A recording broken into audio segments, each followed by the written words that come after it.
ಕರ್ನಾಟಕ ಸಹಕಾರ ಕುರಿ ಮತ್ತು ಮೇಕೆ ಸಾಕಾಣಿಕೆದಾರರ ಸಂಘಗಳ ಮಹಾಮಂಡಳಿ ವತಿಯಿಂದ ವಿವಿಧ ಬೇಡಿಕೆಗಳನ್ನು ಒತ್ತಾಯಿಸಿ ರಾಜ್ಯ ಸರ್ಕಾರಕ್ಕೆ ಮನವಿ.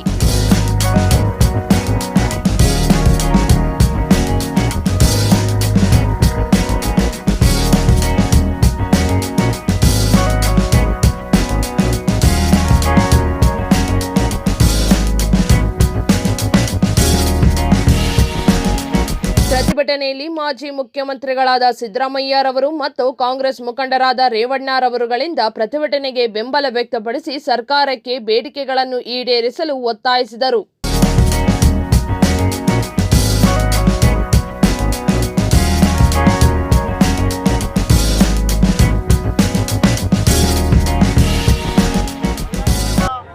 ಹರಪನಹಳ್ಳಿ ತಾಲೂಕು ಶ್ರೀ ಬೀರೇಶ್ವರ ಕುರಿ ಮತ್ತು ಉಣ್ಣೆ ನೇಕಾರ ಸಹಕಾರ ಸಂಘದಿಂದ ಬಂದಿದ್ದೀನಿ.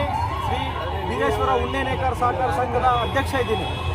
ನಾನು ಇವತ್ತಿನ ಈ ಉಪವಾಸ ಸತ್ಯಾಗ್ರಹದಲ್ಲಿ ಭಾಗವಹಿಸಿ ಸರ್ಕಾರಕ್ಕೆ ಮನವಿ ಮಾಡಿಕೊಳ್ಳೋದೇನಂತ ಹೇಳಿದ್ರೆ, ಏನು ಯಡಿಯೂರಪ್ಪ ಅವರು ಸರ್ಕಾರ ಹಾವೇರಿಯಿಂದ ಬರ್ತಕ್ಕಂಥ ಮಂಗಳೂರು ವೇದಿಕೆ ಉದ್ದೇಶಿಸಿ ಮಾತನಾಡಲಿದ್ದಾರೆ. ಪ್ರಾರಂಭಿಸಬೇಕು, ಆಮೇಲೆ ನಿಗಮವನ್ನ ಪುನಶ್ಚೇತನಗೊಳಿಸಬೇಕು. ಯಾಕಂದ್ರೆ ಯಡಿಯೂರಪ್ಪ ಮತ್ತು ಮೋದಿಯವರ ಸರ್ಕಾರದಲ್ಲಿ ಎಲ್ಲ ನಿಗಮ ಮಂಡಳಿಗಳನ್ನ ಇವತ್ತು ಮಾರಾಟ ಮಾಡ್ತಾ ಇದ್ದಾರೆ. ಕಾರ್ಪೊರೇಟ್ ಸಂಸ್ಥೆಗಳಿಗೆ BSNL ಮಾರಾಟ ಮಾಡಿದ್ರು, ರೈಲು, ಏರ್ಪೋರ್ಟು ಎಲ್ಲದನ್ನು ಮಾರಾಟ ಮಾಡಿದ್ರು. ಅದೇ ರೀತಿ ನಮ್ಮ ನಿಗಮವನ್ನ ಮಾರಾಟ ಮಾಡಬಾರ್ದು, ಕಾರ್ಪೊರೇಟ್ ಸಂಸ್ಥೆಗಳಿಗೆ ಕೊಡಬಾರ್ದು, ಮುಚ್ಚಬಾರ್ದು ನಿಗಮವನ್ನು ದಯವಿಟ್ಟೆಲ್ಲ ನೆರಳಿಗೆ ಬನ್ನಿ. ಅದು ಕಾರ್ಯಕ್ರಮ ಕೆಳಗಡೆ ಬನ್ನಿ. ನೀವು ಏನ್ ಮಾಡಕ್ ಬಂದಿದ್ದೀರಾ? ಇವತ್ತು ಪ್ರೋಗ್ರಾಮ್ ಇಲ್ಲಂತ ನಿಗಮ ಮಾಡಕ್ ಬಂದಿರೋದನ್ನ ದಯವಿಟ್ಟು ಬನ್ನಿ. ನೀವು ಕುರಿಗಾರರು ಅಂತ ಯಾರು ಗೊತ್ತಾಗ್ತಾ ಇಲ್ಲ. ಆಚೆ ಕಡೆಗೆ ಹೋಗಿ ಕುರಿಗಾರರು ಇಷ್ಟೆಲ್ಲ ಜನ ಬಂದಿರೋ ಅಂತ ಕೇಳ್ತಾವ್ರೆ. ಇಲ್ಲಿ ಒಳ್ಳೇದನ್ನು ಮಾಡಬೇಕು. ದಯವಿಟ್ಟು ಬರ್ರಿ, ಇಲ್ಲಿ ಕ್ಯಾಮೆರಾ ಒಳಗಡೆ ಬನ್ನಿ. ಸರ್ಕಾರವನ್ನ ಒತ್ತಾಯಿಸ್ತಾ ಇದೆ.